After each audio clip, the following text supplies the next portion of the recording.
Et si je te disais qu'il existe une part de toi qui t'observe, qui te juge, qui sabote en silence chacun de tes pas, et que, peu importe à quel point tu fais semblant qu'elle n'existe pas, elle ne disparaît jamais.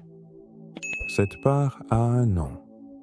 Carl Gustav Jung, psychiatre suisse et l'un des plus grands penseurs de l'âme humaine, l'a appelé l'ombre. Et non, ce n'est ni de la poésie de comptoir, ni un discours de développement personnel bon marché. C'est une description brute de la réalité intérieure que tu fais tout pour ne pas voir. L'ombre, c'est tout ce que tu as refoulé, tout ce que tu considères comme inacceptable, honteux, faible ou condamnable en toi. C'est ta colère maquillée en sarcasme, ta peur déguisée en procrastination, ton envie travestie en indifférence, ton arrogance camouflée sous une fausse humilité. Depuis l'enfance, on t'a appris que certains sentiments, certains élans, certains désirs étaient mauvais. Alors, pour être accepté, à l'école, en famille, au travail, tu as fabriqué un masque, une version édulcorée de toi, plus belle, plus douce, plus agréable. Mais voici la vérité brutale. Tout ce que tu as tenté d'enfouir n'a jamais disparu. C'est toujours là, bien vivant, actif. Et dans le silence, ça te gouverne. Tu crois que tu décides, tu crois que tu es libre, mais tu ne vois pas que tes colères incontrôlées, tes échecs à répétition, tes addictions, tes fuites, ne sont que les symptômes de ce que tu as voulu oublier. Jung a été implacable en disant « Tout ce que tu ne veux pas voir en toi reviendra sous la forme de ton destin ». En clair, tant que tu refuses de regarder ton ombre en face, elle continuera de tirer les ficelles de ta vie, depuis les coulisses, dans l'obscurité, te poussant vers des choix qui sabotent tes propres objectifs. Alors, arrête de te demander « Pourquoi je n'avance pas ?» Demande-toi plutôt « Qu'est-ce que je refuse de voir en moi ?» Parce que ce que tu caches, c'est précisément ce qui te contrôle. Et maintenant, tu dois comprendre d'où est née cette ombre. Tu n'es pas né avec ton ombre. Elle n'était pas là dès le départ. Elle s'est construite, brique après brique, regard après regard, geste après geste. Tout a commencé au moment précis où tu as compris qu'exister dans ce monde exigeait un compromis. Pour être accepté, aimé, inclus, tu devais laisser certaines parts de toi sur le bord de la route. Dans ton enfance, quand on t'a réprimandé parce que tu pleurais trop, tu as appris que la vulnérabilité n'était pas la bienvenue. Quand ta curiosité a été moquée, tu as compris que poser des questions était risqué. Quand ta colère a été punie, tu as enregistré que l'affirmation de soi était quelque chose d'inacceptable. Le résultat ? Chaque facette de toi qui a été rejetée a été poussée dans un sous-sol psychique, un endroit invisible, caché, discret, tellement bien planqué que même toi, tu n'y as plus accès. Jung décrit l'ombre comme le côté obscur de la personnalité. Pas nécessairement mauvais, juste, refoulé, nié, jamais développé. Et voici un détail que peu de gens comprennent. Tout ce qui compose ton ombre n'est pas négatif. Beaucoup de tes talents oubliés, ta force, ton authenticité, ta capacité à dire non, sont eux aussi enfermés là, pris en otage aux côtés de ce que tu as appris à détester en toi. C'est comme si tu avais coupé ton âme en deux, la partie que tu montres au monde, et celle que tu as enfermée à double tour. Sauf que ce qu'on refoule ne disparaît jamais, ça ressurgit, sous une forme déformée, des colères incontrôlables, de l'autosabotage, une procrastination chronique, des addictions, des relations toxiques qui se répètent. Derrière chaque personne apathique, perdue ou déconnectée, il y a une ombre mal digérée. Et ne te fais pas d'illusions, notre société moderne alimente ce mécanisme. Dès le plus jeune âge, On t'apprend à être fonctionnel, productif, agréable, efficace, mais jamais authentique, jamais entier. Ton ombre est née de ce choc permanent entre ce que tu es et ce que tu as cru devoir devenir pour survivre. Et tant qu'elle restera tapie dans l'ombre, tu continueras de vivre une vie qui n'est pas la tienne. La suite. Comprendre comment elle te contrôle, sans même que tu t'en aperçoives. Tu crois que tu es aux commandes, pas vrai? Que chaque décision que tu prends vient de ta rationalité, de ton libre arbitre. Mais la vérité est infiniment plus inconfortable. Ton ombre te contrôle, et elle le fait sans faire de bruit, sans prévenir, sans jamais demander la moindre permission. Elle agit en coulisses. Elle programme tes comportements, tes pulsions, tes désirs, tes peurs, et surtout, tes propres mécanismes d'autosabotage. Tu vois ce schéma que tu répètes sans cesse? Cette relation toxique que tu t'étais juré de ne plus jamais revivre, et que pourtant tu reproduis. Ce projet que tu démarres plein d'enthousiasme, pour l'abandonner en cours de route. Cette décision que tu sais destructrice, mais que tu prends quand même. Ce n'est pas de la malchance, ce n'est pas un manque de discipline. C'est ton ombre qui tire les ficelles.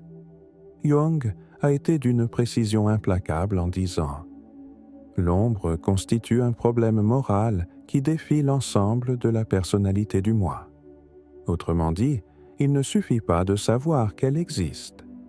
Il faut comprendre comment elle fonctionne. Et elle fonctionne de cette façon. Tout ce que tu refuses de voir en toi, tu te mets à le projeter sur le monde. Tu repères de l'arrogance chez les autres parce que tu n'acceptes pas ta propre assertivité. Tu critiques la faiblesse des autres parce que ta propre vulnérabilité t'est insupportable. Tu méprises ceux qui sont authentiques parce qu'ils te renvoient le reflet cruel de tout ce que tu as sacrifié pour être accepté. C'est ça, la stratégie de l'ombre.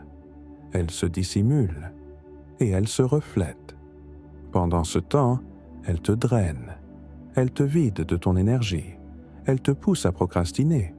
Elle te maintient enfermé dans des cycles de plaisir instantanés. Porno, nourriture, réseaux sociaux, alcool. Tout ce qui peut anesthésier le malaise de vivre une vie coupée de ta propre essence. Et le pire, c'est que tu ne te rends même pas compte que tu fais ça. Tu crois que c'est normal, que tout le monde vit comme ça, que tu manques juste de motivation.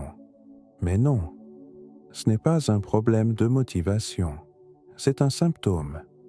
Le symptôme d'une ombre que tu n'as jamais eu le courage de regarder en face.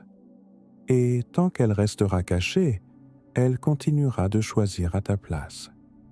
Il est temps maintenant de comprendre comment elle se manifeste dans ton corps, dans tes pensées, dans tes comportements, de manière encore plus subtile. La plupart des hommes ne s'en rendent même pas compte. Ils ne voient pas qu'ils portent en eux une prison invisible, une cellule construite non pas avec des murs, mais avec des refus, des fuites et des mensonges qu'ils se racontent à eux-mêmes. Et cette prison, elle a des symptômes, des signes, des indices silencieux qui trahissent le fait que c'est l'ombre qui tient les commandes. Tu ressens une fatigue constante, même sans avoir fourni le moindre effort physique.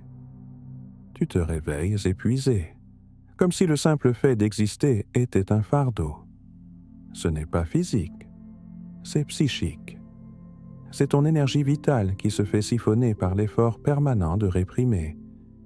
Qui tu es vraiment. Tu passes ta vie distrait, déconnecté du présent, toujours en quête de quelque chose pour combler le vide, scroller sans fin, ouvrir 1000 onglets, grignoter sans fin, acheter des choses dont tu n'as pas besoin. C'est ton ombre qui crée du bruit, qui te tient à l'écart du silence. Ce silence dans lequel tu pourrais et devrais enfin te rencontrer. Et puis, il y a cette colère déplacée, ce stress qui explose pour des broutilles, un embouteillage, une remarque anodine, la vaisselle qui traîne dans l'évier. Tu crois que c'est à cause de ça? Mais non, ce n'est pas ça, c'est toi. Ce sont des années, parfois des décennies, d'émotions refoulées qui débordent maintenant par les fissures de ta façade. L'anxiété, cette peur chronique de l'avenir, ce malaise constant, ce sont des alarmes, des signaux d'alerte que tu es déconnecté de parts essentielles de toi-même, des parties que tu as rejetées, que tu caches, que tu redoutes. Jung le disait sans détour. L'ombre non affrontée s'infiltre dans le comportement et forge le destin. Autrement dit, chaque choix inconscient que tu fais aujourd'hui te pousse vers un avenir que tu ne veux pas, mais que tu es en train de construire sans même t'en rendre compte. Et le plus pervers, c'est que plus tu l'ignores, plus elle devient sophistiquée. Elle apprend, elle s'adapte, elle se déguise en productivité creuse, en relations superficielles, en quête incessante de distraction. Tu ne le vois pas, mais tu vis anesthésié, déconnecté de ton propre être. Alors surgit une question aussi inconfortable que nécessaire. Pourquoi, dans notre société moderne, ce phénomène non seulement persiste, mais est activement encouragé? Si tu crois que vivre au XXIe siècle te rapproche de qui tu es vraiment, tu te trompes lourdement. La vérité, c'est exactement l'inverse.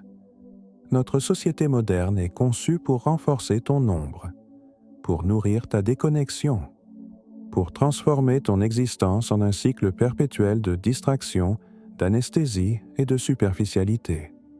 Réfléchis. Du moment où tu ouvres les yeux jusqu'à celui où tu les fermes, tu es bombardé de stimuli. Notifications, infos en boucle, divertissements jetables, publicité, réseaux sociaux. Tout est pensé pour capturer ton attention et t'éloigner de toi-même. Ce n'est pas un accident, c'est de l'ingénierie psychologique. Un système qui connaît parfaitement tes failles, tes manques, tes blessures non résolues, et qui sait comment les exploiter. Et tu veux savoir ce qu'il y a de plus pervers? Ce système se nourrit exactement de ton ombre, de ton inconfort intérieur. Parce qu'un homme déconnecté de lui-même consomme plus. Il cherche plus de validation. Il achète plus. Il travaille plus. Il court plus après le statut, l'approbation, la reconnaissance. Jung l'avait déjà compris. L'homme moderne ne voit pas Dieu parce qu'il ne regarde pas en lui, là où il habite.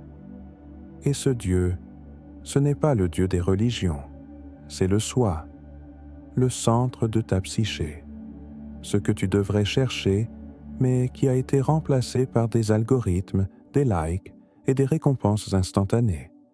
Le monde veut te faire croire que ton accomplissement est à l'extérieur, qu'il est dans un corps parfait, dans ce voyage de rêve, cette voiture, cette promotion, cette prochaine vidéo, cette prochaine notification.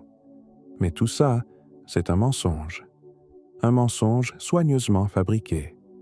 Pendant que tu restes distrait, ton ombre grandit.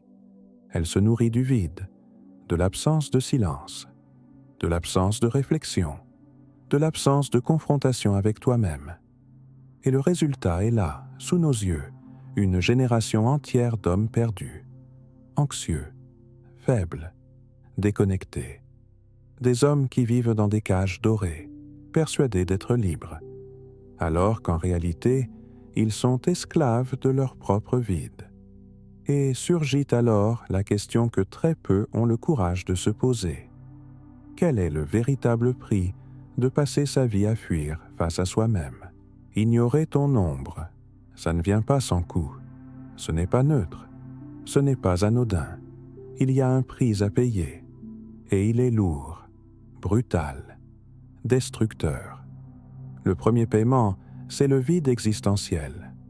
Tu te lèves le matin et tu réalises que rien n'a vraiment de sens. Le travail ne te nourrit pas. L'argent ne te stimule plus. Tes relations semblent superficielles. Tout résonne comme une pièce de théâtre fatiguée, où tu joues un rôle que tu n'aimes même pas tant que ça. Puis vient l'épuisement, pas le physique, mais celui que tu ressens même après une bonne nuit de sommeil, même après avoir pris du repos. Un épuisement qui vient de cette guerre intérieure constante. Cette lutte pour garder enfermées des parts de toi qui, au fond, ne demandent qu'à être vues, reconnaissantes, intégrées, guéries. Et alors apparaissent les symptômes psychiques, une anxiété chronique, une procrastination paralysante, des addictions que tu ne contrôles plus, des relations qui s'effondrent sans que tu comprennes vraiment pourquoi. Cette sensation d'être vivant, sans jamais vraiment vivre. Carl Jung était limpide. Celui qui regarde à l'extérieur rêve. Celui qui regarde à l'intérieur s'éveille. Et l'inverse est tout aussi vrai. Celui qui refuse de regarder en lui reste endormi, anesthésié, engourdi. Tu deviens l'otage de tes propres peurs. Tu caches ta colère, elle devient apathie. Tu caches ta souffrance, elle se transforme en cynisme. Tu refoules tes désirs et ils se métamorphosent en compulsions vides. Chaque fragment que tu enfouis revient, déformé, dévastateur. Et plus tu fuis, plus tu t'affaiblis, plus tu deviens fragile, dépendant, accro aux distractions, aux validations extérieures, à ces petites doses de plaisir immédiat qui te maintiennent en vie, mais sans jamais te faire vraiment exister. Le prix, c'est de te réveiller un jour et de comprendre que tu as vécu une vie qui n'a jamais été la tienne, une vie guidée par la peur, les masques et la fuite. Et la seule sortie, c'est d'affronter ce que tu as passé ta vie entière à éviter. Dans la suite, tu vas découvrir comment, et surtout, pourquoi le chemin de l'intégration n'a rien de beau, rien de facile, mais qu'il est le seul chemin vers la vraie liberté. Si on t'a fait croire que le chemin de la connaissance de soi est fait de lumière, de paix et de gratitude, on t'a menti. Et pas qu'un peu. Intégrer ton ombre, ce n'est pas une balade de santé, c'est une descente en apnée dans les sous-sols de ton propre être. C'est plonger, marche après marche, dans le sous-sol psychique où tu as enfermé tout ce qui te fait honte, tout ce que tu prétends ne pas voir, tout ce que tu as redouté et qui aujourd'hui te contrôle. Jung était limpide, brutalement limpide. On ne devient pas éclairé en imaginant des figures de lumière, mais en rendant l'obscurité consciente. Et cette obscurité, c'est la tienne. Le processus d'intégration commence par une prise de conscience profondément inconfortable. Tu n'es pas que lumière, tu n'es pas que bienveillance, que discipline, que bonté, amour ou rationalité. En toi vit aussi l'opposé, l'impulsion de détruire, de dominer, de mentir, de manipuler, de désirer ce que tu ne devrais pas. Il y a la peur, la lâcheté, la colère accumulée depuis des années. Et voici la clé. Intégrer, ce n'est pas éliminer. Ce n'est pas guérir au sens édulcoré du terme. C'est reconnaître. C'est accepter que ces parts existent et les ramener au centre de ta conscience. Quand tu nies ton agressivité, elle devient apathie. Quand tu refuses ta volonté de puissance, elle se transforme en procrastination. Quand tu caches ta colère, elle se retourne contre toi, sous forme d'anxiété, de dépression, de culpabilité, de paralysie. Mais quand tu regardes ton ombre droit dans les yeux, quelque chose bascule. Tu découvres que ton agressivité, une fois consciente, devient assertivité. Ta volonté de puissance, une fois intégrée, se transforme en discipline. Ta colère, quand elle est reconnue, devient une énergie brute, un carburant, pour bâtir ta propre vie. Mais ça fait mal, parce que ce chemin demande de détruire celui que tu croyais être. Il exige de réduire en miettes la persona que tu as fabriquée pour être accepté dans ce monde. C'est littéralement une mort symbolique. La mort de l'homme domestiqué, de l'homme endormi, de celui qui a fui face à lui-même toute sa vie. Et la vérité, c'est que seuls ceux qui ont le courage de mourir psychologiquement ont le droit de renaître. La suite, comprendre ce qui se passe quand tu transformes ton ombre en puissance. Il existe un secret sombre que presque personne ne t'a jamais révélé. Tout ce que tu redoutes le plus en toi cache exactement ce dont tu as le plus besoin. Ta colère refoulée, c'est de l'énergie vitale, non utilisée. Ton agressivité niée, c'est ta capacité à t'imposer, à te protéger, à conquérir. Ce désir que tu as passé ta vie à essayer d'étouffer, c'est un carburant brut, pur, pour créer, pour transformer, pour réaliser. Jung le savait, et c'est pour ça qu'il affirmait « Là où est ta peur, là aussi est ton pouvoir ». Ce n'est pas une jolie métaphore, c'est une vérité psychologique, implacable.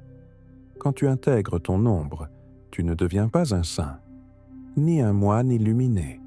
Tu deviens un homme entier, un homme qui connaît sa propre capacité de destruction et qui choisit, en pleine conscience, de ne pas l'utiliser, ni contre lui-même, ni contre le monde. Un homme qui reconnaît sa soif de pouvoir et qui la transforme en leadership, en construction, en responsabilité. Un homme qui accepte son côté animal, mais qui le dresse, qui le met au service de quelque chose de plus grand. Le résultat ? Une force intérieure que l'homme ordinaire ne connaîtra jamais. Une présence qui impose le respect, sans même avoir besoin de parler. Une clarté qui rend tout le bruit extérieur absolument insignifiant. Tu comprends alors que le problème n'a jamais été de ressentir de la colère, du désir, de l'ambition, de la peur. Le problème, ça a toujours été de le nier, de le refouler, de faire semblant que ça n'existe pas. Quand tu tires ton ombre hors de l'obscurité, quand tu l'amènes à la lumière de ta conscience, elle cesse d'être un saboteur invisible et devient une alliée brutale, puissante. Tu deviens dangereux. Dans le meilleur sens du terme, parce qu'un homme dangereux, c'est un homme qui maîtrise ses propres impulsions, pas un esclave d'elles. Et le plus ironique, c'est que ce que tu as passé ta vie entière à vouloir cacher se révèle être ta plus grande source de puissance, de clarté, de liberté. Et maintenant, le prochain pas, c'est de comprendre comment cette transformation ne change pas seulement ton monde intérieur, mais bouleverse absolument tout ce qui t'entoure. Lorsqu'un homme intègre son ombre, quelque chose de profondément symbolique se produit. Il cesse d'être un simple rouage du monde et commence enfin à devenir l'auteur de son propre destin. Ce qui, autrefois, te dominait, tes peurs, ta colère, ta procrastination, ton anxiété, se plient désormais devant ta conscience. Parce que tu n'es plus un otage, tu ne vis plus dans la fuite, tu n'as plus besoin d'anesthésier ton propre vide avec des plaisirs bon marché, des distractions ou des masques. Tu deviens quelqu'un qui n'a plus rien à prouver, à personne. Ta validation, elle ne vient plus de l'extérieur, elle vient de l'intérieur, du silence brutal, de celui qui est descendu dans ses propres enfers et qui en est revenu entier. Et c'est là qu'apparaît la différence fondamentale. L'homme qui ne connaît pas son ombre passe sa vie à réagir. il réagit à son patron, il réagit à sa compagne, il réagit aux problèmes. Il passe ses journées à éteindre des incendies, à courir après le temps, à se battre contre des fantômes qu'il a lui-même créés. Mais l'homme qui a intégré son ombre, lui, il agit, il choisit, il pose ses limites, il décide, il construit. Il ne fuit plus l'inconfort. Il ne se cache plus derrière l'hédonisme moderne. Il refuse d'être l'esclave des algorithmes, des attentes sociales ou des récits préfabriqués. Jung l'avait parfaitement compris, et c'est pour cela qu'il disait « La rencontre avec sa propre ombre marque le début de l'individuation véritable. » Autrement dit, le début du chemin où tu cesses d'être un fragment du collectif pour devenir un véritable individu, un homme entier, un homme authentique. Ce processus, il ne te rend pas parfait, il ne t'épargne pas la douleur, les épreuves, ni le chaos de la vie, mais il te donne quelque chose d'infiniment plus précieux, l'autodiscipline, l'automaîtrise. Et l'automaîtrise, ce n'est pas le contrôle absolu, c'est la conscience, c'est la clarté, c'est la capacité de percevoir tes propres pulsions et de choisir ce que tu veux en faire. Le résultat? Des relations plus solides, un travail qui a du sens, une présence réelle, et surtout, le courage de vivre selon tes propres principes, pas selon le programme qu'on a essayé de t'imposer. Et maintenant, à ce stade précis où tu te trouves, il ne reste plus qu'une seule question. Une question brutale, inévitable. Maintenant que tu sais, qu'est-ce que tu vas faire de cette vérité? L'ombre ne disparaît jamais. Elle ne meurt pas. Elle ne s'efface pas. Elle reste là, silencieuse, tapie, observant, testant, attendant le moment où tu baisses ta garde, parce que c'est ainsi qu'elle fonctionne, c'est ainsi qu'elle survit. L'homme qui ne comprend pas ça vit condamné, otage de lui-même. Chaque jour, il écrit les chapitres d'une histoire qu'il n'a pas choisie. Une histoire dictée par des peurs déguisées en prudence, par de la colère maquillée en silence, par des désirs noyés dans la distraction. Mais l'homme qui voit, l'homme qui comprend, change absolument tout. Il cesse de se battre contre lui-même et il commence à utiliser ce qui le détruisait autrefois comme carburant pour bâtir, pour créer, pour avancer. Il comprend que son agressivité n'est pas une malédiction, c'est de l'énergie vitale, que sa colère n'est pas une faiblesse, c'est une boussole, que sa peur n'est pas une condamnation, c'est une frontière. L'ombre ne sera jamais éliminée, mais elle peut être domptée. Et quand ça arrive, quelque chose de rare émerge, un homme entier, un homme qui ne craint plus le chaos parce qu'il porte son propre chaos, apprivoisé au creux de la poitrine. Un homme qui n'a plus besoin de jouer la comédie de la force parce qu'il s'est réconcilié avec sa propre sauvagerie. La vérité est simple et brutale. Le monde appartient à ceux qui ont eu le courage d'affronter leur propre reflet. Les autres continuent simplement d'exister, vivants en apparence, sous l'illusion d'être en vie. Mais vivants, ils ne l'ont jamais été.